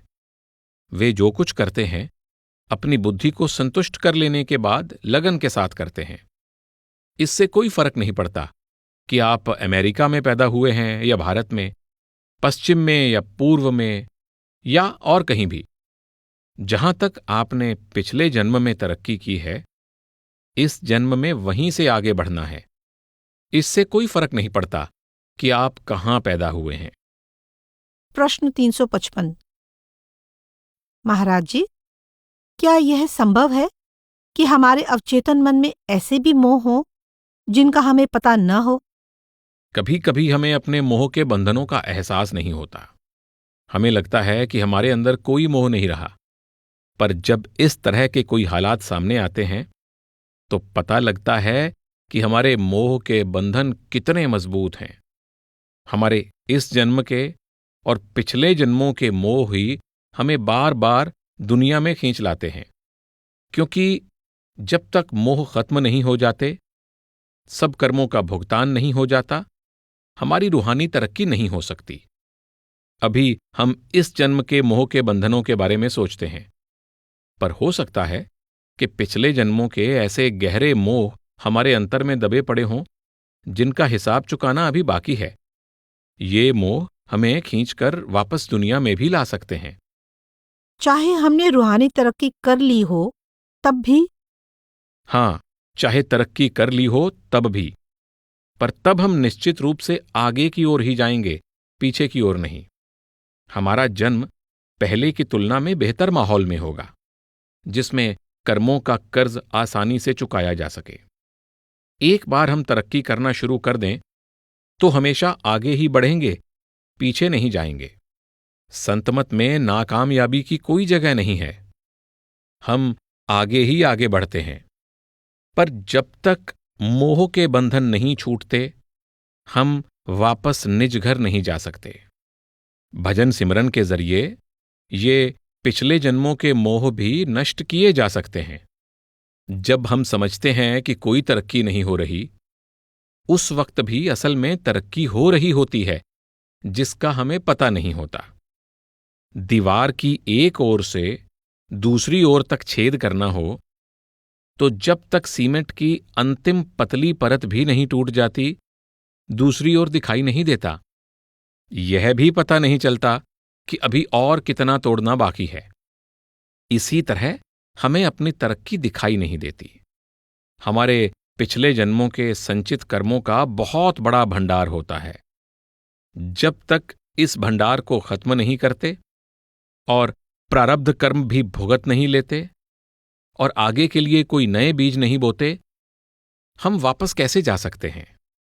संचित कर्मों के भंडार का निपटारा भजन सिमरन से हो जाता है। भजन सिमरन के जरिए हम मोह के बंधन ढीले करते हैं। जब इस तरह हिसाब किताब चुकता हो रहा होता है तो कभी कभी भजन सिमरन के समय हमें अपने अंतर में कई स्त्री पुरुष घूमते फिरते दिखाई देते हैं। हम उनको नहीं जानते। वे हमारे पिछले जन्मों के संबंधी हैं। उनसे हमारा पिछले जन्मों में मोह रहा है। हमें उनकी ओर ध्यान नहीं देना चाहिए। अपना ध्यान भजन सिमरन में रखना चाहिए। वे अपने आप हमारे सामने आने बंद हो जाएंगे। इस तरह उनके साथ हमारा हिसाब चुकता हो जाता है। हमारा उनसे मोह टूट जाता है और हम आगे तरक्की कर सकते हैं। इस तरह भजन सिमरन हमारे सब मोह के बंधनों को काट सकता है। पर अगर कोई बड़े मजबूत मोह के बंधन अंत समय में बाकी रह जाएं, तो उनसे छुटकारा पाने के लिए हमें दोबारा जन्म दिया जाता है। वरना चाहे हमने भजन सिमरन में ज्यादा तरक्की न भी की हो, तो किसी आंतरिक मंडल में हम भजन सिमरन की कमी पूरी कर सकते हैं और जन्म मरण के चक्र से बच जाते हैं। लेकिन तब भी मालिक से मिलाप करने में काफी ज्यादा समय लग सकता है। प्रश्न 356। महाराज जी, क्या अपने जीवन काल में पहले मंडल को पार करके सद्गुरु के नूरी स्वरूप के दर्शन कर लेने के बाद भी हम नीचे गिर सकते हैं? जी हां। इसका अर्थ है कि अंतर में सद्गुरु से मिलाप कर लेने के बाद भी कोई गारंटी? कई बार हमारे ऐसे जबरदस्त कर्म होते हैं जो हमें कभी कभी दूसरे मंडल से भी नीचे खींच लाते हैं। जब तक मन साथ है, कोई भरोसा नहीं है। लेकिन जब आप मन के पंजे से छूट जाते हैं तो कोई ताकत हमें खींचकर वापस नहीं ला सकती। प्रश्न 357। महाराज जी, ऐसा मालूम होता है कि रूहानियत के मार्ग पर चलते हुए उतार चढ़ाव आते ही रहते हैं। क्या ये मन की चालाकी है या रूहानी सफर में ऐसा ही होता है? भजन सिमरन में उतार चढ़ाव तो आते ही रहते हैं। आप इसे ऊंची और निम्न आंतरिक अवस्था कह सकती हैं। हमारे भजन सिमरन का रूहानी अभ्यास का मार्ग सहज रूप से कभी नहीं चलता। कभी हमें लगता है कि हम ऊपर उठ गए हैं, हमने तरक्की कर ली है। कभी लगता है कि हमारा पतन हो गया है। भजन सिमरन में उतार चढ़ाव हमेशा आते रहते हैं। कभी कभी पिछले कर्मों और कई दूसरी चीजों के मोह के कारण भी ऐसा होता है जिनका हमें पता नहीं होता। अनजाने ही उनका असर हम पर पड़ता है। लेकिन हमें इस उतार चढ़ाव को लेकर चिंता नहीं करनी चाहिए। हमें धीरे धीरे ऊपर की ओर बढ़ना है। लगता है मेरे साथ भी ऐसा होता है। कभी मैं सोचती हूँ कि शायद मैं यह सही ढंग से नहीं कर रही हूँ। कभी लगता है कि मैं वहां पहुंच गई हूँ। कभी मैं उस शक्ति से सीधे संपर्क का अनुभव करती हूँ और कभी मैं इतनी बेचैन हो जाती हूँ कि जीना ही मुश्किल लगता है। यह ठीक है, ऐसा महसूस हो सकता है, पर इसके बारे में चिंता नहीं करनी चाहिए। हमें अपनी जिम्मेदारी निभाते रहना चाहिए और भजन को पूरा वक्त देते रहना चाहिए। ऐसा करने से हम उन भावनाओं से ऊपर उठ जाते हैं। असल में मैं आपसे ही सुनना चाहती थी कि जो मैं कर रही हूँ वह ठीक ही है। हां, आप बिल्कुल ठीक कर रही हैं। शब्द हम सबके अंदर मौजूद है, कोई इससे खाली नहीं है। हमें सिर्फ आंखों के केंद्र या तीसरे तिल पर ख्याल को एकाग्र करना है ताकि हम शब्द धुन के संपर्क में आ जाएं। क्या हमें समझ लेना चाहिए कि अंत में सब ठीक हो जाएगा और हमें सब समझ में आ जाएगा? हां, यह ठीक है। किसी जोश में आकर या जल्दी ही कुछ देखने की इच्छा से भजन सिमरन में कभी नहीं बैठना चाहिए, क्योंकि ऐसा करने से मन निराश हो जाता है और बाहर दौड़ने लगता है। भजन सिमरन के लिए हमें एकदम शांत मन से बैठना चाहिए और अपनी जिम्मेदारी पूरी करते जाना चाहिए। हमें अंदर जो भी प्राप्ति होनी है अपने आप ही हो जाएगी। उतावले होने या चिंता करने से कभी कुछ नहीं मिलता। एकाग्र होने पर ही हमें कुछ हासिल हो सकता है। प्रेम और तड़प के साथ प्राप्त की गई एकाग्रता तथा परमात्मा की दया मेहर से ही अंदर सब कुछ मिलता है। इसलिए जब समय आता है तो जो कुछ मिलना होता है अपने आप मिल जाता है। प्रश्न 358। रविवार की सुबह का सत्संग स्वामी जी महाराज के शब्द पर आधारित था, लेकिन आपने कई अंग्रेजी के शब्दों का इस्तेमाल किया, जैसे अटैचमेंट, डिटैचमेंट और अ रोलिंग स्टोन गैदर्स नो मास। क्या आप हमें समझाएंगे कि आप क्या कह रहे थे? सिमरन और ध्यान की सहायता से हम कुछ समय के लिए एक बांध बनाते हैं, जिससे मन को इंद्रियों के भोगों की तरफ लौटने से रोका जा सके। लेकिन यह एक स्थायी उपाय नहीं है। इसका मन पर थोड़े समय के लिए ही असर होता है। लेकिन जब आप अपने मन को शब्द और नाम के साथ जोड़ देते हैं, तब इसका पूरा झुकाव एक अलग दिशा में हो जाता है। तब यह नीचे आने के बजाय ऊपर की ओर जाने लगता है। तब वह बांध भी स्थायी रूप से बना रहता है और नदी एक अलग दिशा में बह निकलती है। इसलिए मैंने इसी के बारे में अटैचमेंट और डिटैचमेंट शब्दों का इस्तेमाल किया था।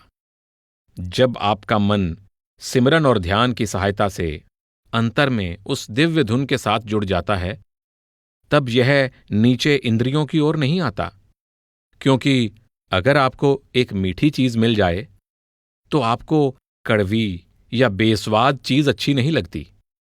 अगर किसी को हीरे पन्ने मिल जाएं तो वह कौड़ियों के पीछे नहीं भागेगा। परमात्मा ने हम सब के अंदर वह अमृत रस, वह चेतन जल रखा हुआ है। अंतर में उस प्रकाश के साथ, उस शब्द धुन के साथ लगाव हमें इंद्रियों के भोगों से उपराम हो जाने में मदद करता है।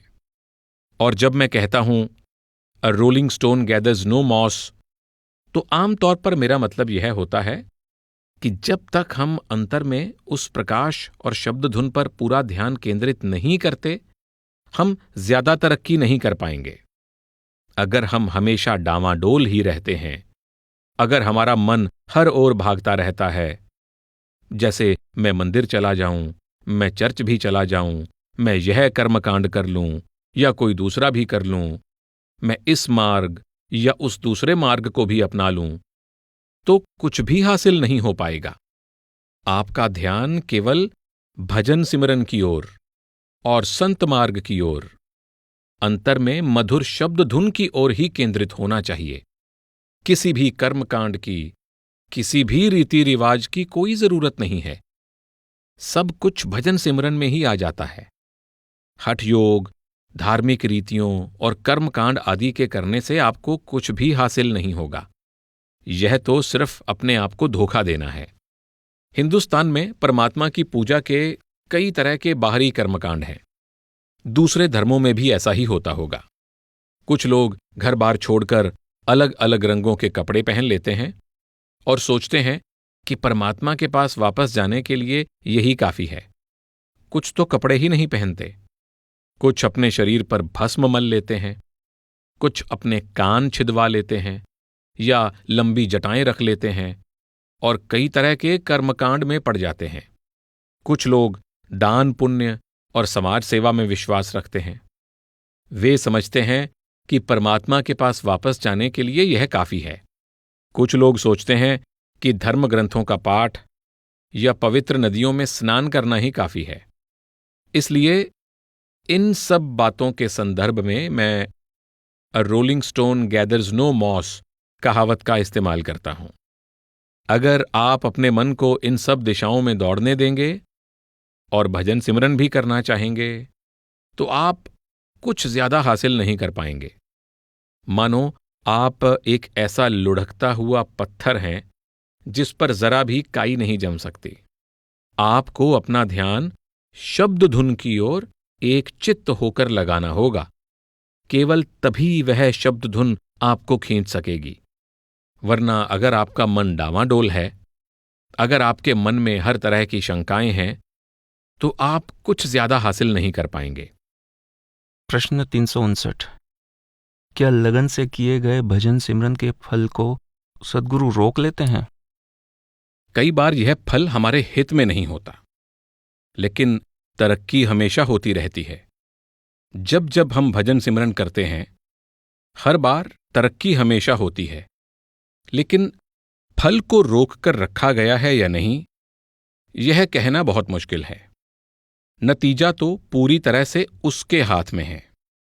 हम यह नहीं कह सकते कि भजन सिमरन में इतना समय देकर हमने कुछ नतीजा हासिल कर लिया है और अब हमारी तरक्की हमें दिखाई देनी चाहिए। कोई चीज हमसे दूर रखी जा रही है, ऐसा हम तभी कह सकते हैं जब हम यह जानते हों कि हमने कितना कमाया है और जो हमें मिलना चाहिए था लेकिन नहीं मिला। असल में वही बेहतर जानता है कि कब देना है, कैसे देना है और कितना देना है। हमें तो सिर्फ द्वार खटखटाना है। भिखारी का काम तो दरवाजा खटखटाकर भीख मांगना है। यह तो मालिक पर निर्भर करता है कि वह दरवाजा खोले और उसकी झोली भर दे। भिखारी शर्तें नहीं रख सकता कि मैं इतनी देर से मांग रहा हूं, इसलिए मुझे इतनी भीख तो मिलनी चाहिए।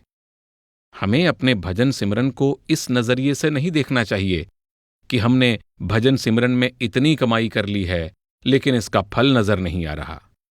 हमें इस तरह के किसी हिसाब किताब में नहीं पड़ना चाहिए। प्रश्न 360। तो क्या यह सच है कि रूहानी तरक्की के लिए मनुष्य शरीर जरूरी है? क्या बिना शरीर के या सूक्ष्म मंडलों में कोई तरक्की नहीं होती? सूक्ष्म मंडलों में भी रूहानी तरक्की होती है। क्या यह तरक्की बहुत धीमी होती है? हां, बहुत धीमी होती है। इसीलिए मनुष्य शरीर को सृष्टि का सिरमौर कहा गया है। सृष्टि में सूक्ष्म शरीर भी हैं, सूक्ष्म मंडल भी हैं, पर मनुष्य शरीर को इस रचना में शिरोमणि माना गया है, क्योंकि हम इस शरीर में ही सूक्ष्म मंडलों के मुकाबले में ज्यादा रूहानी तरक्की कर सकते हैं।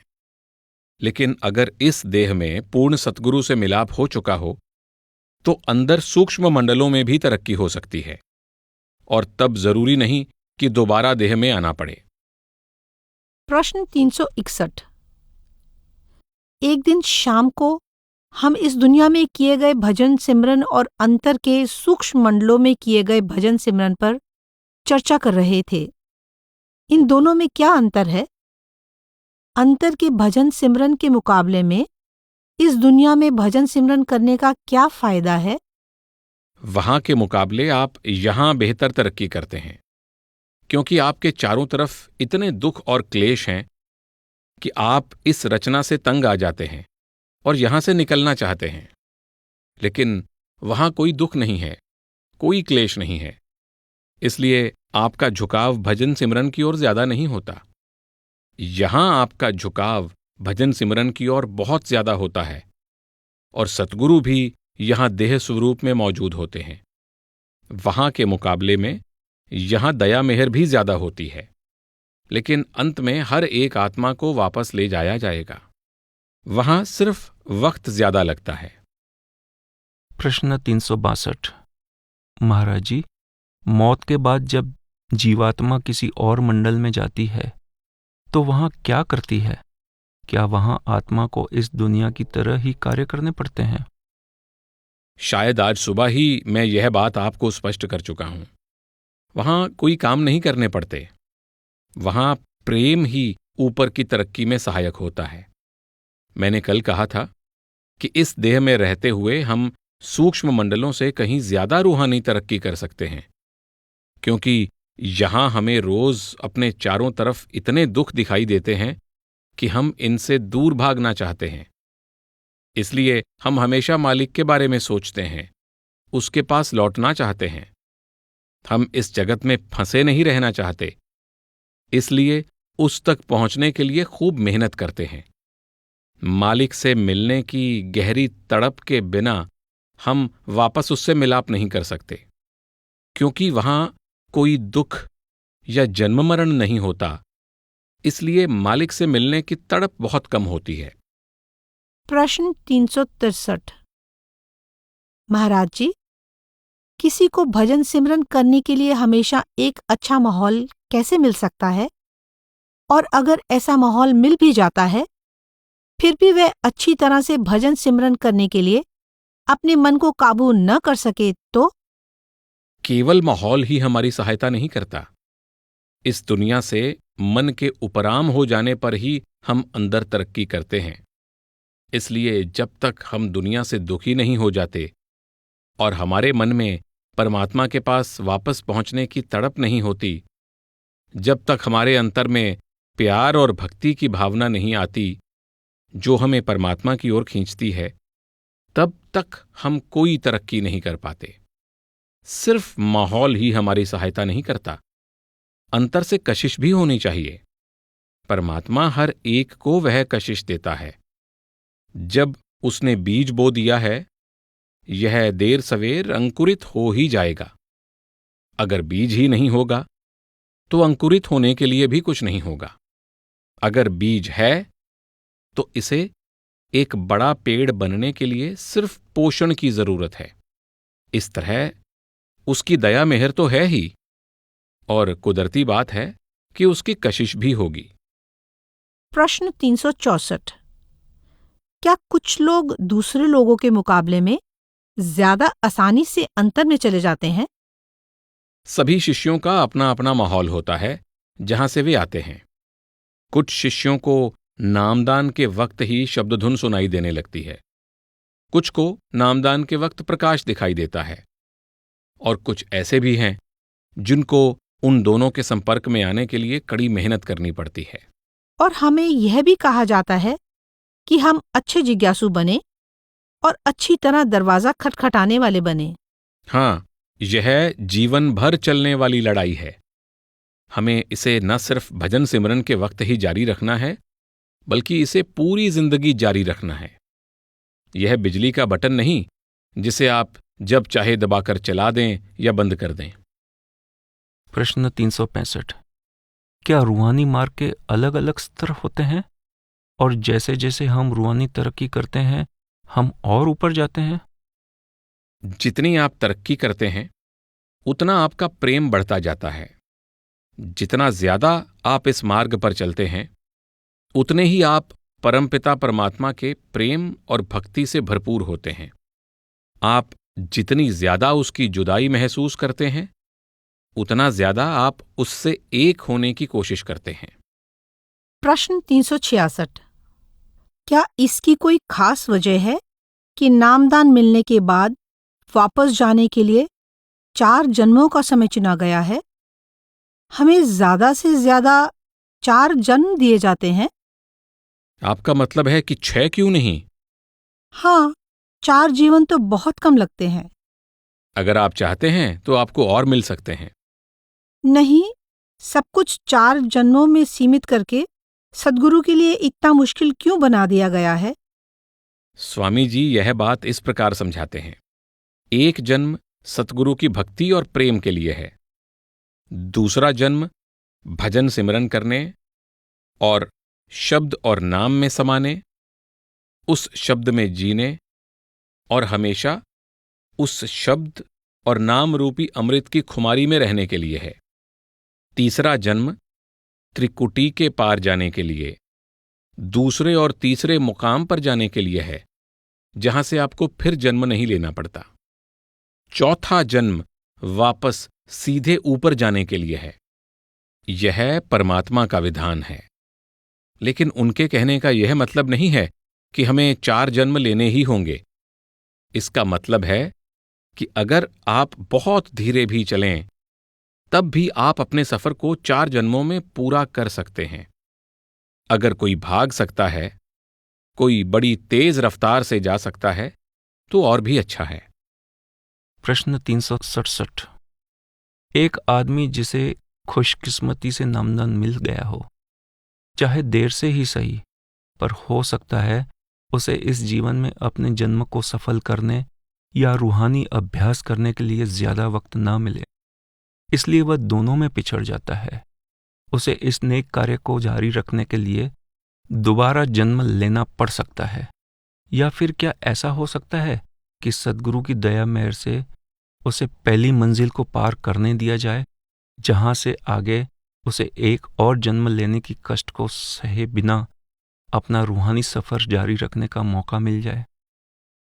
यह हर आत्मा पर निजी रूप से निर्भर करता है, लेकिन संतमत में कोई सीनियरिटी नहीं है। यह जरूरी नहीं है कि जो पहले आए वह पहले पहुंचे और जो बाद में आए वह बाद में पहुंचे। इसीलिए हजरत ईसा ने कहा था, पहले आने वाला आखिरी हो सकता है और अंत में आने वाला पहला हो सकता है। आप यह नहीं कह सकते कि वहां सबसे पहले कौन पहुंचेगा, सबसे पहला कौन होगा और कौन सबसे आखिरी। इसमें तो आपके मन की लगन और उस परमात्मा की दया मेहर ही मायने रखती है। अगर हम अपने कर्मों के बोझ को देखें और फिर हिसाब लगाएं कि उन सब का भुगतान करने के लिए हमें कितनी कोशिश करने की जरूरत है, तो मेरे ख्याल में किसी भी आत्मा के लिए वापस परमात्मा के पास जाना संभव नहीं हो पाएगा। यह नामुमकिन है। जो भी संचित कर्म हम करते आए हैं उन सब को अपनी कोशिश से नष्ट कर पाना नामुमकिन है। गुरु नानक साहब खुद हमारी हालत बयान करते हैं। वे कहते हैं, अगर आप मिट्टी को धोते जाएं तो उसका कोई अंत नहीं होगा। आप उसकी आखिरी तह तक कभी नहीं पहुंच सकते। मनुष्य की हालत भी कुछ ऐसी ही है। अगर हम अपने कर्मों के हिसाब किताब में पड़ जाएं तो उसका तो कोई अंत ही नहीं होगा। हम तो केवल उसके द्वार पर खड़े होकर उसकी दया मेहर के लिए याचना कर सकते हैं। हमारा हमेशा यही नजरिया होना चाहिए।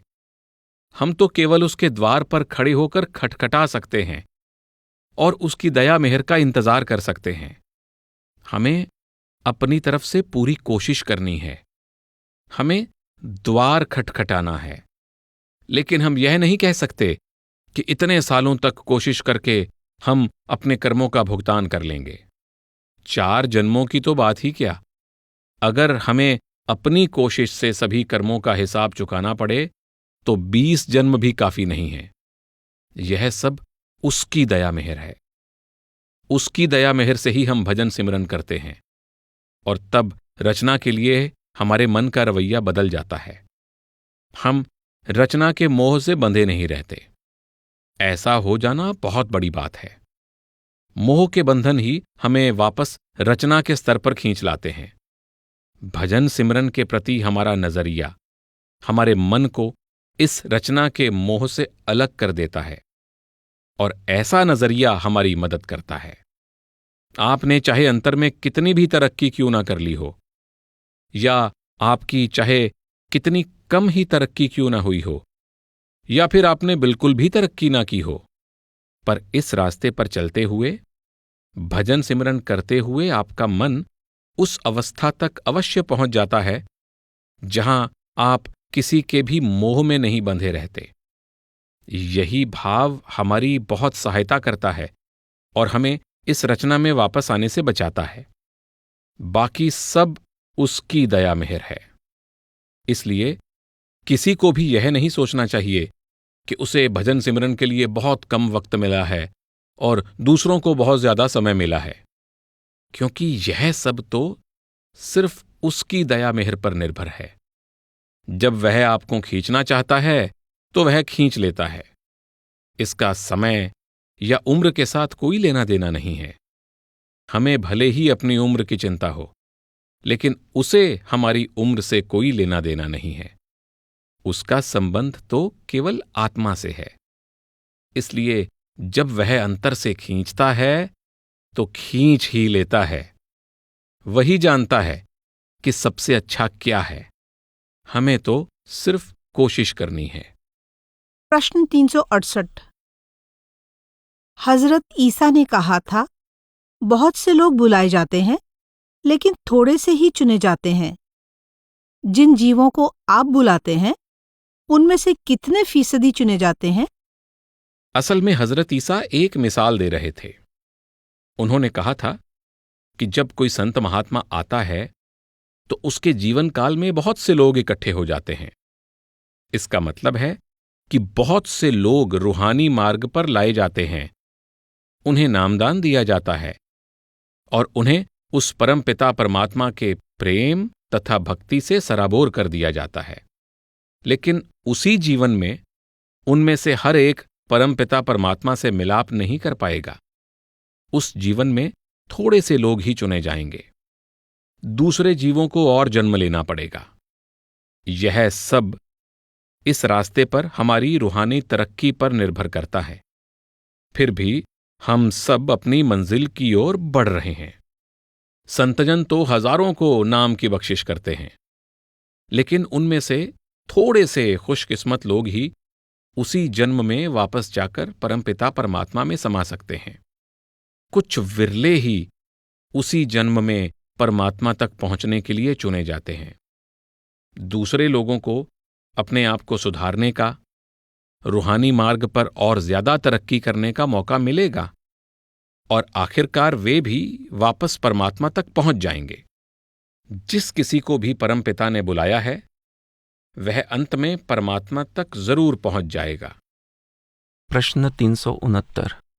जिस हद तक हम अपने मन का रुख मोड़ लेते हैं, क्या हम कह सकते हैं कि उस हद तक हमारी कुछ तरक्की हो रही है? सत्संगी को यह बोध हो जाना ही अपने आप में तरक्की का एक लक्षण है। फिर इस अवस्था को पाने के लिए कोशिश करना भी तरक्की है। इसे प्राप्त कर लेना और ज्यादा तरक्की है। वापस जाकर परमात्मा में समा जाना तरक्की की सबसे ऊंची अवस्था है।